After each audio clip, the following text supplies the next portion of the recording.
மயிலாஞ்சி திரைப்படம் அஜயன் பாலா இயக்கத்தில் இசைஞானி இளையராஜா அவர்களின் இசையில் ஒளிப்பதிவு செழியன், எடிட்டிங் ஸ்ரீகர் பிரசாத், தயாரிப்பு அர்ஜுன்றவர் தயாரிச்சிருக்காரு. உண்மையிலேயே படம் பார்த்தோம்.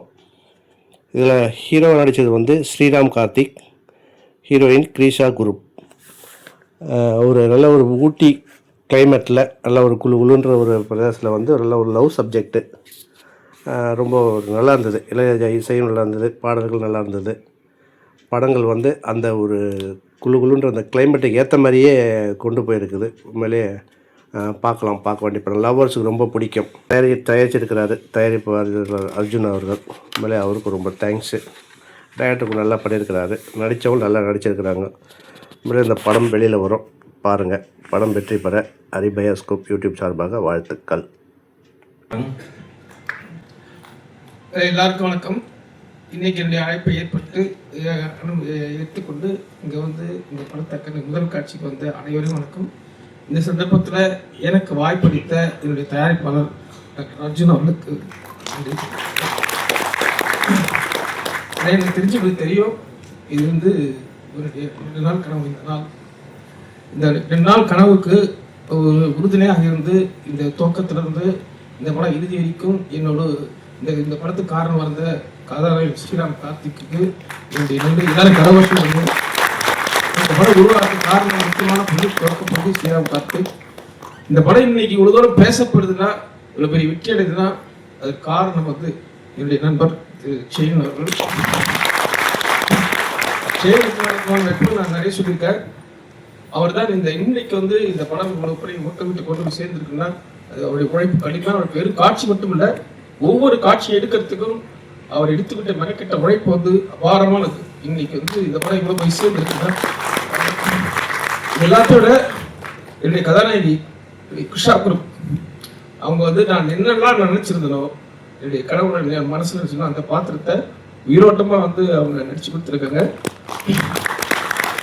இல்லாம இங்க இந்த படத்துல பணிபுரிஞ்ச என்னுடைய உதவியாளர்கள் எல்லாரும் இங்க வரணும் நான் கேட்டுக்கிறேன்.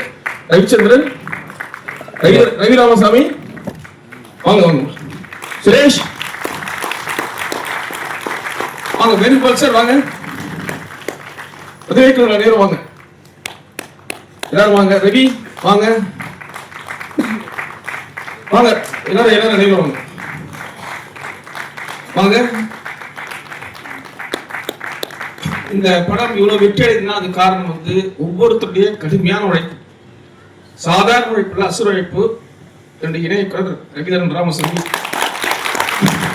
இவருடைய உழைப்பு வார்த்தைகளை செலுத்த முடியாது. அந்த அளவுக்கு படத்துடைய ஒவ்வொரு இடத்துலையும் அவர் அருமையாக உழைச்சிருக்காரு. அதே மாதிரி நண்பர் சுரேஷ் அவர் ஷூட்டிங் ஸ்பாட்ல மட்டும் இல்லாம கடைசி வரைக்கும் இன்னைக்கும் தொடர்ந்து ஓடி உழைச்சிட்டு இருக்காரு. அதே மாதிரி ஒவ்வொருத்தரும் இந்த படத்துக்கு எல்லாருமே உழைச்சிருக்காங்க. சாதாரண சொல்லிட்டு ஒவ்வொருத்தரா சொல்லணும்னா வேணுகோபால் சார் எங்க சார் வேணுகோபால் சாரோட உழைப்பு ஆரம்பத்திலிருந்து இன்னைக்கு முடிகிற வரைக்கும் எல்லாருமே மிகச்சிறந்த உழைப்பா பங்களிச்சு இந்த படத்துக்கு இவ்வளவு பெரிய வெற்றியை தெரிவித்திருக்காங்க.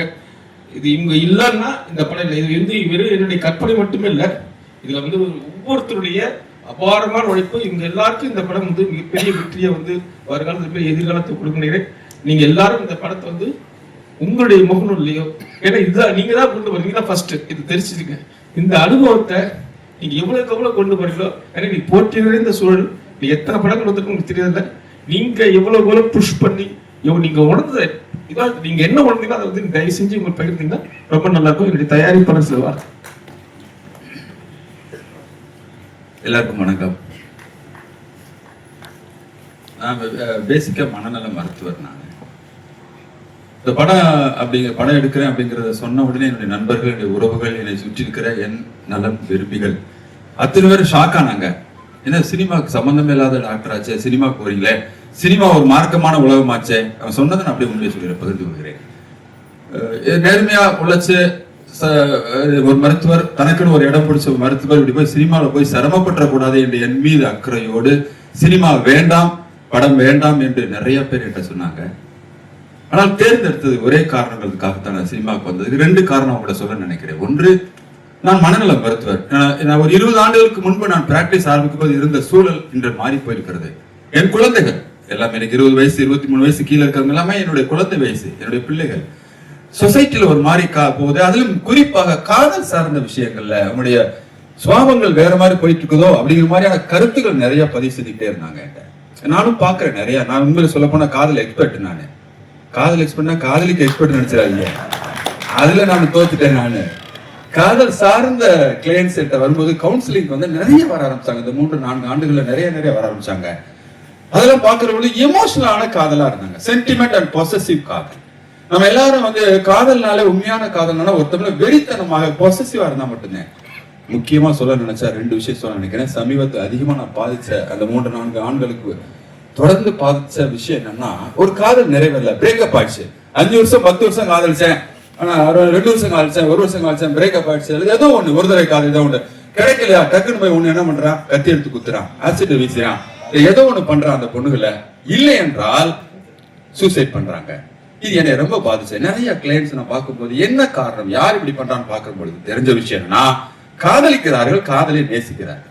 இப்ப அந்த கொலை செய்கிறானே அந்த அளவுக்கு போறவனும் காதலை நேசித்திருக்கிறான். அவனுக்குள்ளும் ஒரு காதல் இருக்கிறது. ஆனா எது அவனை செய்ய வச்சது? தற்கொலை பண்றான், அவனும் காதலை நேசிக்கிறான். ஆனா எது அவனை செய்ய வைக்கிறது பார்த்தா அவனுக்குள்ள இருக்கிற அந்த பொசசிவ்னஸ் ஸ்டேஜ். That's all. காதல் செய்ய வைக்கல, அந்த ஸ்டேஜ். ஒன்று அன்பாகுது, நட்பா மாறுது, காதல் ஆகுது, சென்டிமெண்ட் ஆகுது, பொசசிவ் ஆகுது. ஆனா அந்த பொசசிவ் ஸ்டேஜ்ல வரும்பொழுதுதான் அந்த வன்மம் மென்மையாக இருக்கிறவன் எனக்கு கிடைக்கலங்கிற ஏமாற்றத்தை தாங்க முடியாம தன்னை வருத்திக் கொள்கிறான், மரணம் அடைகிறான். வன்மமாக இருக்கிறவன் எனக்கு கிடைக்கல, எவனுக்கு கிடைக்கூடாது என்று சொல்லி அந்த பெண்ணை கொலை செய்த அளவுக்கு போறாங்கிற செய்தியை நிறைய பார்க்கிற பொழுதுதான் ஒரு படம் எடுக்கணும். உண்மையான காதலுடைய மேன்மை இந்த சொசைட்டிக்கு சொல்லணும்னா என் குழந்தைகளுக்கு. ஆனா எல்லாரும் என்ன சொன்னாங்க, என்ன டாக்டர் இந்த காலத்துல இப்படி ஒரு படத்தை போய் எடுத்துக்கிறீங்க, இது வந்து இங்கிலீஷ் ஏதோ சொல்றாங்க, கிரிஞ்ச் டைப் அப்படிங்கிற மாதிரி சொல்றாங்க. 30-40 வருஷத்துக்கு முன்னாடி எடுக்க வேண்டிய ஒரு கதையை கொண்டு போய் எடுத்து வச்சுட்டீங்க அப்படின்னு நிறைய பேர் சொன்னாங்க. நான் சொன்னேன், இல்லப்பா, அதுக்கு ஒரு காரணம் இருக்கு. ஒரு குழந்தை, பெண் குழந்தை என்கிட்ட வந்து சொல்லும் பொழுது, சார் எங்க காலத்து காதலை இப்படிலாம் பார்த்துக்கிறோம் சார், ஆனா நாங்க எங்க அப்பா காலத்து காதலை பார்க்கணும் எனக்கு ஆசையா இருக்கு சார். டக்குன்னு எனக்கு ஸ்ட்ரைக் ஆச்சு. அப்ப இதான்டா இந்த கதை. என்னன்னு பார்க்கும்போது மயிலாஞ்சி. இந்த மயிலாஞ்சி என்ன சொல்றேன், நிறைய இளைஞர்களை பத்தி ஒரு தவறான பார்வைங்க. ஒரு 10-20% அன்றைக்கும் எதிர்மறையான குணத்துல இருந்தாங்க, இன்றைக்கும் இருக்காங்களே ஒழிய என் குழந்தைகள் 80% நல்ல குழந்தைகள், நல்ல காதலை, நல்ல உணர்வை, நல்ல அன்பை நேசிக்கிறவர்கள் தான் என்பதை காட்ட வேண்டும் என்பதற்காகத்தான் இந்த மயிலாஞ்சிங்கிற கதை என்னை கவர்ந்தது என்பதை நான் தயவுசெய்து சொல்ல நினைக்கிறேன். பாசிட்டிவிட்டி, எஸ், காதல்ங்கிறது ஒரு பாசிட்டிவான விஷயம். அதை ஏன் இவ்வளவு நெகட்டிவிட்டியாக நாம சோசியல் மீடியாஸ்லயோ செய்திகளையோ மட்டும் பார்த்து தயவு செய்து என்னுடைய குழந்தை தலைமைகளை முடிவு செய்து விட வேண்டாம். அந்த மாதிரி எதிர்மறைகளை வந்து வெகு ஒரு குறிப்பிட்ட சதவீதம் தான். அப்படி இல்லைங்கிறத காட்டணுங்க தான் மயிலாஞ்சி எனக்கு எடுத்தோம். அந்த மயிலாஞ்சியை அறிமுகப்படுத்தினது என்னன்னா இந்த தம்பி ஸ்ரீராம் தான். உண்மையிலேயே நான் இந்த கதையை பிடிச்சேன், செல்லியன் சார் பிடிச்சிச்சு, அஜயன் பாலா பிடிச்சதுக்கு முக்கியமே இல்லை, இந்த கதையை துணிஞ்சு நடிச்சதுன்னு சொல்ல போனா உண்மையிலே ஸ்ரீராம தான் சொல்லணும். நம்ம எல்லாரும் பாராட்டுறாங்க. நான் இந்த இளைஞர்கள் வந்து இளைஞர்களுக்கான கதையா தான் போகணும்னு நினைப்பாங்க. அவர் ஒரு 30 வயசு அந்த மாதிரி 30-30 இருக்குன்னு நினைக்கிறேன் எனக்கு. அப்ப இது கமர்ஷியலாக போகணும், ஜாலியா போகணும், ஜோக் அடிக்கணும், விசில் அடிக்கணும், ஃபேண்டசியான ஒரு கதையா இருந்தா மட்டும்தான் ஜனங்கிட்ட போய் சேரணுங்கிறதான் பொதுவான ஒரு நியதி. அதெல்லாம் இல்லைன்னு சொல்லிட்டு எனக்கு இந்த கதையை கொடுங்க. நிச்சயமாக எனக்கு அதை தாண்டி எனக்கு ஃபேண்டசி முக்கியம் இல்ல, என்னுடைய தலைமுறை இளைஞர்கள்ட்ட போய் ஒரு நல்ல கருத்தை சொல்றதுக்கு, நானும் ஒரு சிறிய உணர்வை கடத்துறதுக்கு பயன்படுறேன், அது போதும் டாக்டர்னு சொல்லிட்டு சொன்னார்களே, அதுக்காக நான் உண்மையில சொல்றேன், ஸ்ரீராமனை மனசார பாராட்டுறேன், வாழ்த்துறேன். உண்மையிலேயே புரிஞ்சு நல்ல உணர்வுகளே. அதனாடி 2 மட்டும் சொல்லி நான் நிறைவேறுகிறேன். செலீம் சார் உண்மையில நான் சொல்லணும், நான் நீங்க எல்லாம் நல்லாவே பார்த்து நீங்க ரசிப்பீங்க. நீங்க படத்தை தூக்கி சுமந்தது என்று சொன்னால் முதல் காட்சியில இருந்து கடைசி காட்சி வரை பாத்தீங்கன்னா செலீம் சாரோட மிக அற்புதமான ஒளிப்பதிவு, அதுல என்ன மாற்று காட்சி. இன்னொன்னு என்னன்னா, யாரு இசையை போடுறது அப்படிங்கிறது பொழுது நாங்க உண்மையிலே பார்த்தோன்னா வேற ஒருத்தருக்கு இசைக்கு நம்ம அட்வான்ஸ் கொடுத்து போட்டாச்சு. ஆனா செலீம் சார் தான் வந்து ஜாயின் ஆகுறாரு. இல்ல இந்த கதை, இந்த படம் வந்து ஒரு உணர்வை சொல்ற ஒரு படம். உணர்வை எல்லாரும் மியூசிக் போட்டாங்க, மிகச்சிறந்த மியூசிக், நீங்க டாப் கிளாஸ் மியூசிக் நிறைய பேருக்கு, அதுல எந்த மாற்று சிந்தனை கிடையாது. ஆனால் இந்த கதைய உணர்வை என்னுடைய தலைமுறைக்கு கடத்தணும் என்று சொன்னால் ஒரே ஒரு மனிதன் தான் இருக்கிறாரு, அவர் இசைஞானி தான் அப்படின்னு சொல்லிட்டு சொன்னவர் வந்து செலீம் சாரு. அதை நான் பார்த்தேன். உண்மையிலேயே படம் முடிச்சுட்டு வந்த உடனே ஸ்ரீராம் எனக்கு போன் பண்றாரு. அந்த ஒரு ப்ரீவியூ ஃபர்ஸ்ட் பார்த்துட்டு வந்து எனக்கு போன் அடிக்க, நான் ஊர்ல இருக்கிறேன், டாக்டர் ஜெயிஸ்டன் டாக்டர். அவர் சொன்ன முதல் வார்த்தை டாக்டர் ஜெயிஸ்டன். என்ன தம்பி சொல்றீங்க? என்ன இல்ல டாக்டர், இளையராஜா என்ன இப்படி பண்ணிவிட்டாரு, எனக்கு மயக்கம் வந்துச்சு டாக்டர். ஒவ்வொரு ஃப்ரேம்லயுமே இளையராஜா வந்து மியூசிக்கை போடல டாக்டர், அவர் வாழ்ந்து விட்டார். இசையால் நம்முடைய படத்தை, மயிலாஞ்சியை, இந்த கலை, திரைக்கதை, வசனம், நடிப்பு எல்லாத்தையும் தூக்கி சுமக்கிறவர் வந்து இன்னைக்கு நம்முடைய இளையராஜா தான் என்று சொல்லி இந்த தம்பி இளையராஜா ஸ்லாயிட்டு சொன்னாரு. என் அன்பு உள்ளங்கள் உங்க அத்தனை பேருக்கும், நான் நிறைய நேரம் பேசக்கூடாது, இது ஒரு பொது மேடையா இல்லை, இது ஆக்சுவலா சினிமா பார்த்த மேடை. நிச்சயமாக முதல் படம் எனக்கு. என் தம்பி 3வது 4வது படத்துக்கு மேல பண்றாரு. மிக அழகா நடிச்சிருக்கிறாங்க கிருஷ்ணா குரூப். அழகான ஒரு ஸ்ரீகர் பிரசாத்துடைய ஒளிப்பு எனக்கு கிடைச்சது பெரிய விஷயம். உண்மையிலேயே எனக்கு தெரிஞ்ச தமிழ் இண்டஸ்ட்ரியில முதல் படத்துக்கு செலியன் சார், இசைஞானி இளையராஜா சார், ஸ்ரீகர் பிரசாத் காம்போ யாருக்கும் கிடைச்சிருக்குமான்னு எனக்கு தெரியல. அது எனக்கு பாக்கியமா நான் பாக்குறேன். உண்மையில இன்னும் நிறைய உணர்வுகளை சொல்ல வேண்டும் நினைக்கிறேன். இந்த இயற்கையும் நீங்களும் வாய்ப்பு கொடுத்து தமிழக மக்கள் இந்த செய்திகளை கொண்டு செலுத்து மயிலாஞ்சிகள் மாறி நிறைய மயிலாஞ்சிகள் வர வேண்டும் என்பதற்காக நீங்கள் கருத்தை பதிவு செய்ய வேண்டும் என்று தாழ்மையோடு வேண்டிக் கொள்கிறேன். இது நடந்தால் நிறைய உணர்வுகளை கொடுக்க நானும் தயாராக இருக்கிறேன். இல்லை என்றால் மருத்துவராக தொடர தயாராக இருக்கிறேன். நன்றி, வணக்கம். நன்றி, வணக்கம். அனைவருக்கும் நன்றி. ஒரு 25 வருஷத்துக்கு முன்னாடி செலியன் நம்ம ஒரு படம் எடுக்கணும் எப்படியாதுன்னு அஜயன் சொன்னார். எடுத்தாச்சு அஜயன். படத்தை தயாரித்த டாக்டர் அர்ஜுன் அவர்களுக்கும் சிறப்பாக இந்த படத்தில் பங்களிப்பு செய்த ஸ்ரீராம், கார்த்திக், கிரிஷா மற்றும் நண்பர்கள் அனைவருக்கும், இந்த டீம் அனைவருக்கும் என்னுடைய நன்றி. எல்லாருக்கும் வணக்கம். ரொம்ப ரொம்ப நன்றி காலையில் வந்ததுக்கு. படம் உங்கள் எல்லாருக்கும் பிடிச்சிருக்கும் நாங்கள் நம்புகிறோம். பிடிச்சிருக்கும் பட்சத்தில் கொண்டு போய் சேர்த்துருங்க, எல்லாருக்கும் ஷேர் பண்ணுங்கள், சப்போர்ட் பண்ணுங்கள், எங்கள் படத்தை ஜெயிக்க வைங்க. இந்த கதையை அர்ஜுன் சார் தான் வந்து ரொம்ப பிடிச்சி எங்ககிட்ட கொண்டு வந்து இந்த கதை தான் பண்ணணும்னு சொல்லி எங்கிட்ட கொடுத்து எனக்கு இது மாதிரி ஒரு வாய்ப்பு கொடுத்ததுக்கு அர்ஜுன் சாருக்கு ரொம்ப ரொம்ப நன்றி. இப்படி ஒரு கதையில என்ன சூஸ் பண்ணதுக்கு அஜய் பாலா சாருக்கும் நான் தேங்க் பண்ணிக்கிறேன். சார் சொன்ன மாதிரி ஒரு பெரிய காம்போல நானும் இருக்கிறது வந்துட்டு மிகப்பெரிய பாக்கியமா நான் நினைக்கிறேன். எல்லாருக்கும் ரொம்ப ரொம்ப நன்றி. இந்த படத்தை கொண்டு போய் சேருங்க, கொஞ்சம் சப்போர்ட் பண்ணுங்க. Thank you so much. இன்னைக்கு வந்து படம் பார்க்கறதுக்காக நான் இங்கே அஜயன் சாருக்கு பெரிய பெரிய தேங்க்ஸ், அர்ஜுன் சாருக்கு thanks, Chezhiyan sir, Ilaiyaraaja sir, எல்லா டெக்னிக்கல் டீமில் எல்லாருக்குமே பெரிய தேங்க்ஸ். அது இல்லாமல் ஏடி டிபார்ட்மெண்ட்டில் இருக்கிற எல்லாருக்கும், கேமரா அசிஸ்டண்ட்டில் இருக்கிற எல்லாருக்கும் தேங்க்ஸ். என்னோட டீமில் இருக்கிற சங்கர் என் கூட எப்போவுமே இருந்துச்சு. இந்த ப்ளீஸ் கம் சங்கர் வந்துங்க. சங்கருக்கு பெரிய தேங்க்ஸ். அது இல்லாமல் என் சித்தப்பா இங்கே இருக்கு, சித்தப்பா ப்ளே பண்ணுற அவர் இங்கே இருக்கு. சாரு கேரக்டர் லைஃபாக கொண்டு வந்திருக்கு. மேக்கப் அண்ணா செல்வானாக்கு தேங்க்ஸ். அண்ட் தக்ஷா மேம், அவர் தான் என் சித்தியா ப்ளே பண்ணியிருந்தாங்க. ஸோ அவங்களுக்கும் ஒரு பெரிய தேங்க்ஸ்.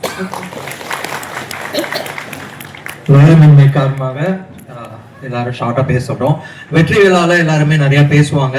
அண்ட் 25 ஆண்டுகளுக்கு முன்னாடி அஜயன் பாலா சார் வந்து நம்ம செலியன் சாருக்கு வெறும் ₹1 தான் அட்வான்ஸ் கொடுத்தாரு. அந்த ₹1 இன்னைக்கு அவர் படம் பண்ணி கொடுத்துருக்காரு. ஸோ அதுக்காக ஒரு பெரிய தேங்க் பண்ணிருந்தோம் இந்த தருணத்துல. கழுகு சுந்தரம் அவர்கள் இயக்குனருக்கு பொன்னாடை போற்றி கௌரவிக்க இருக்கிறார். ஒரு பெரிய கைத்தட்டலோட தேங்க்யூ தேங்க்யூ தேங்க்யூ. ஒரே நிமிஷம்.